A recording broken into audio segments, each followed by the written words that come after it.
올리고당의 공통적인 것은 단만 내는 거 아니에요. 근데 설탕 가격이 1,000원이야. 얘도 1,000원이야.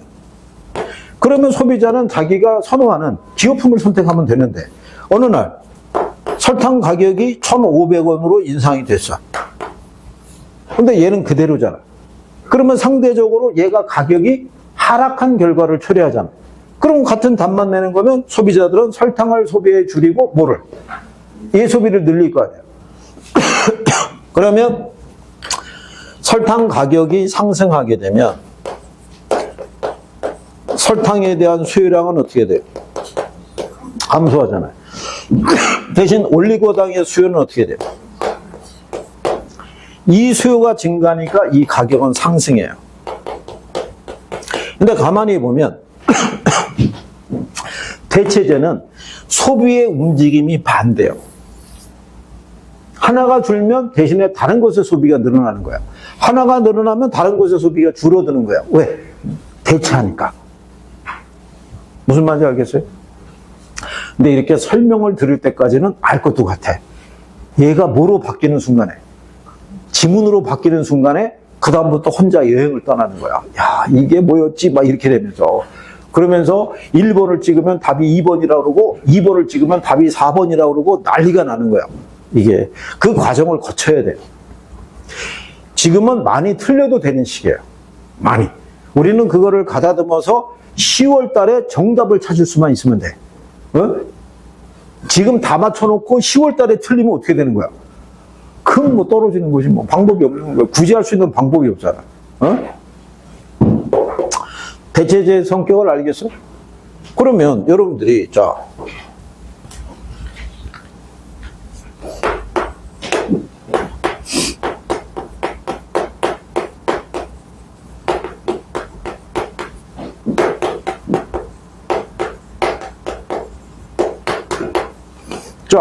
여기 아파트가 있고 단독주택이 있어요. 우리가 일반 시장에서 보면 아파트하고 단독주택이 있으면 사람들의 선호도는 아파트가 높아요. 거래되는 가격도 아파트가 더 비쌀 수 있어요, 없어요? 그런데 여기 이론상에서는 아파트나 단독주택이나 다 주택으로 보는 거예요. 그러니까 효용이 똑같은 재화로 보는 거야. 그러니까 여기에서는 가치의 차이가 있다 없다? 없어요. 동질적인 거로 보는 거야. 동질적인 거로. 그러면 아파트 가격이 상승하면 단독주택의 수요는 늘어난다, 줄어든다? 늘어나는 거, 늘어나는 거. 여기서 아파트와 단독주택이 대체제라고 가정하게 되면 얘가 가격이 상승하면 아파트 수요량은 감소하겠죠. 대신 소비가 늘어나잖아. 대체제는 소비의 움직임이 반대예요, 반대. 반대. 한쪽이 줄면 한쪽이 늘어나고 한쪽이 늘어나면 한쪽이 줄어드는 애들이 대체제란 말이에요. 무슨 말인지 알겠어요? 그러니까 일단은 얘 성격부터 이해해야 돼. 대체제가 뭔지 보완제가 뭔지 성격이 먼저 정리가 돼야 얘들이 문제가 나왔을 때 답을 찾을 수 있을 거 아니야. 얘네 외우면 안 돼요. 이 외우면 틀리는 거예요. 외우면. 왜? 내가 원하는 대로 지문 배열이 안 나온다니까 이거를. 그런데 또 외우는 사람이 있어요 없어요? 아, 쓰러지겠는 거예요, 그거를. 어디 가서 또 그 외우는 거를 또, 암기 코드라서 외우는 거 배워왔다고 그걸 대입하는데, 시험에서 그렇게 나와줘야, 딱 맞아 떨어져야지 맞출 수 있을 거 아니에요, 그죠? 왜냐하면, 글자 따서 외우면 편한 것 같은 거예요. 간단하게 정리가 되는 것 같고.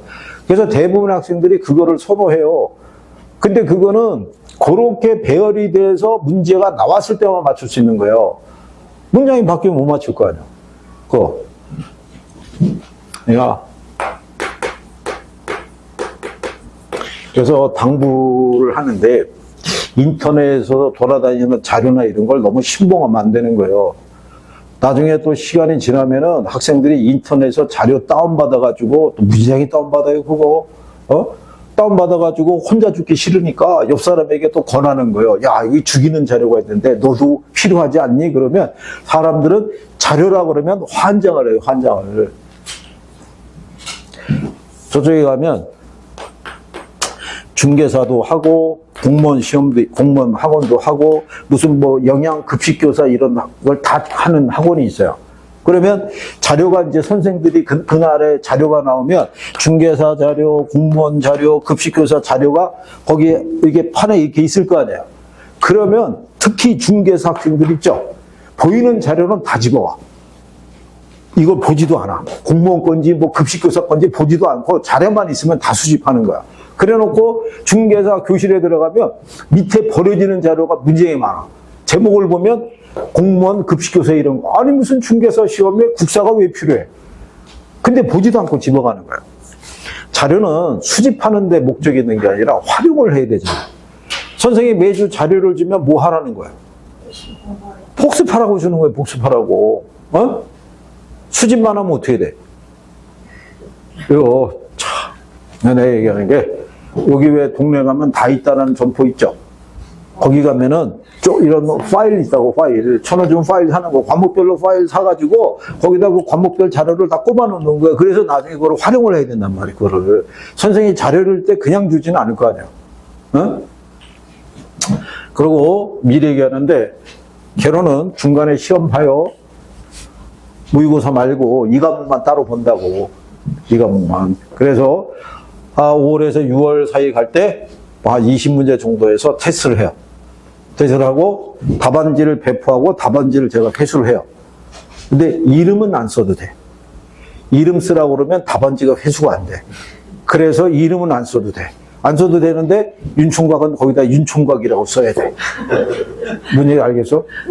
박총각 거기다 박총각이라고 쓰고 최천여도 거기다 최천여라고 써야 돼. 단 점수는 비공개야. 여기서 얘기하지 않아. 최천여가 몇 점 맞았고 윤총각이 몇 점을 맞았고 이런 얘기는 안 해. 선생님이 가늠해보는 거예요. 가늠. 그래서 그 시험 보는 날짜가 금방 다가와요. 응? 금방. 그러면 여기 보안제 있죠? 제목이 뭐예요?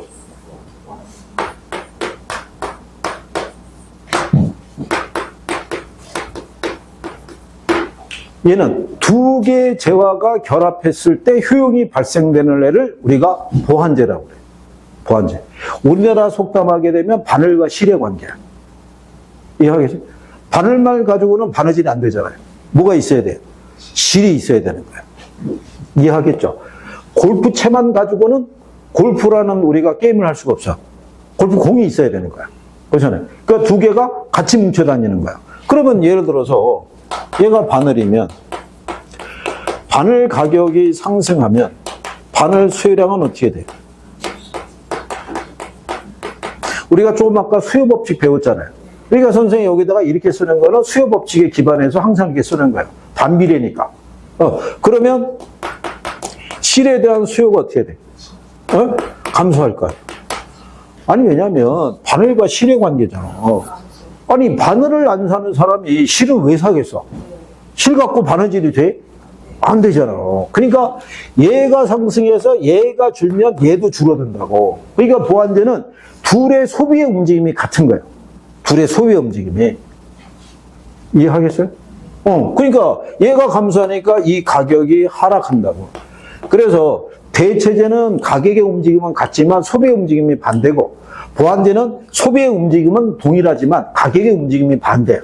근데 일단은 기본적으로 소비의 움직임을 갖고 판단하라고. 소비의 움직임을. 그래서 먼저 대체제하고 뭐를 구별할 수 있어야 돼요?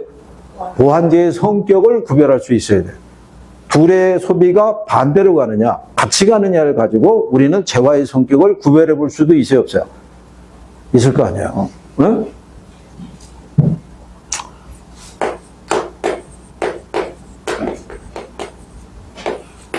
그 다음에 독립제가 있어요. 예를 들어서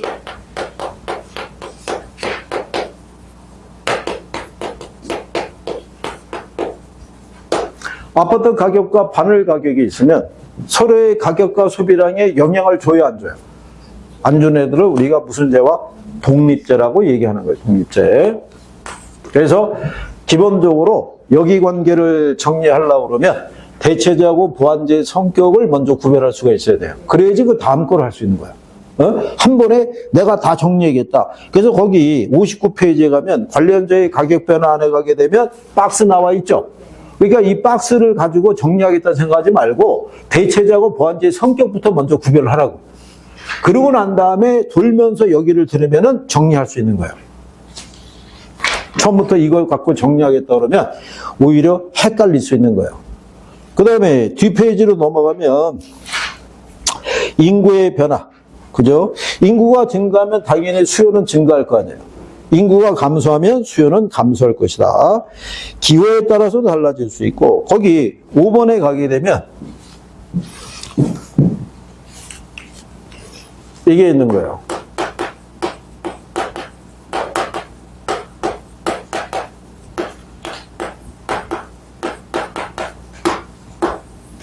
가격 변화에 관한 예상이 있는데 얘도 체킹을 해둔 거예요. 잠깐 지문으로 써요.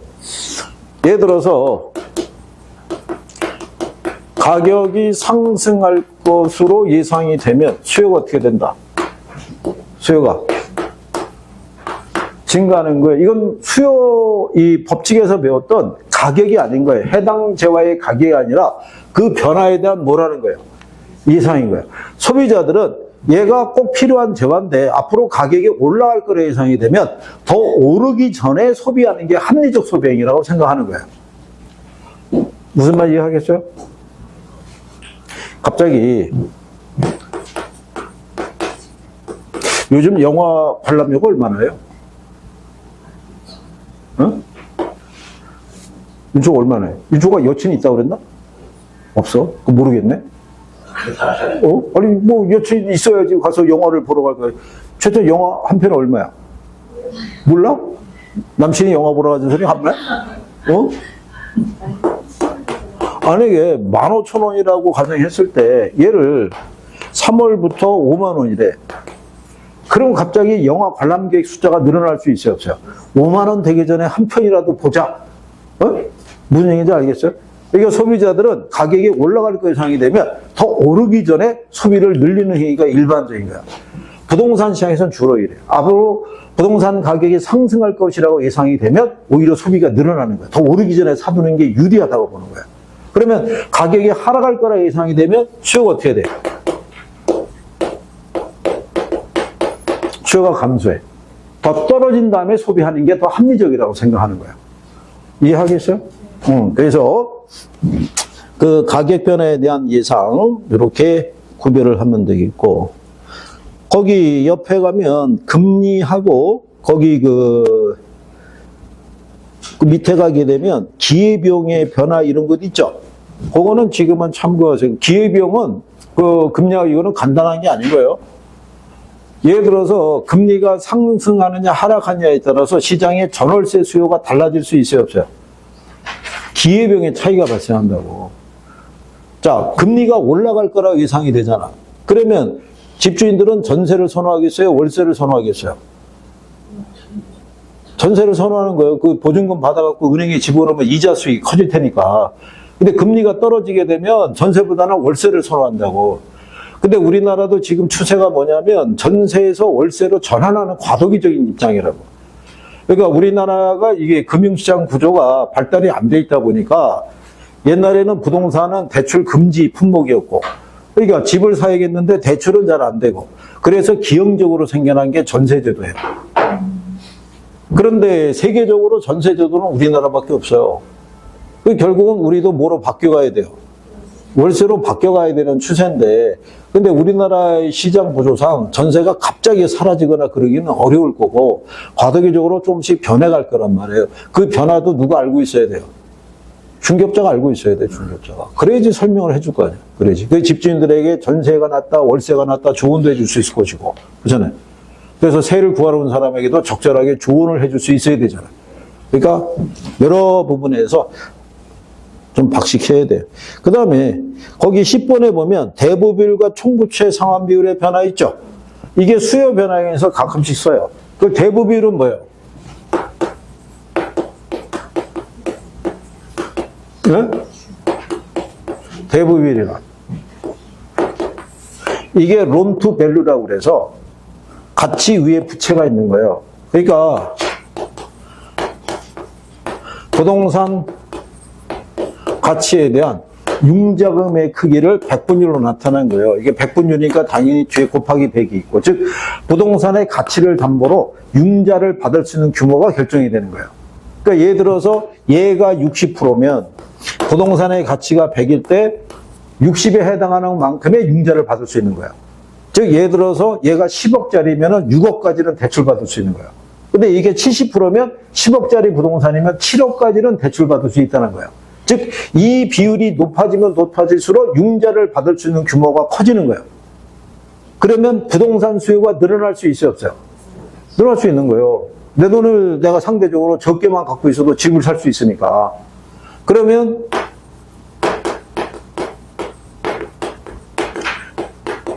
총부채 상환 비율은 차입자의 연소득을 기준으로 한 연간 원리금 상환액의 크기를 나타내는 거예요.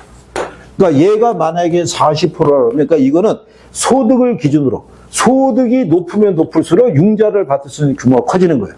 예를 들어서 연소득이 5천이에요. 그러면 5천에 40%는 얼마? 2천. 내가 연 5천만 원의 소득이 있는 사람은 대출을 받았을 때 연간 원리금 상환액의 규모가 2천만 원은 넘지 않는 선에서 대출을 받을 수 있다는 거예요. 한 달에 원리금 합쳐서 150만 원씩 상환하는 조건이 있죠. 1년 하면 1,800이잖아. 그러니까 그 정도 조건은 대출받을 수 있다는 거야. 근데 만약에 이게 50% 넘어가면, 그리고 5천만 원 갖고 있는 사람은 연간 원리금 상환의 규모가 2,500 있죠. 여기까지 대출받을 수 있는 거야. 근데 이게 1억이면 4천만 원까지.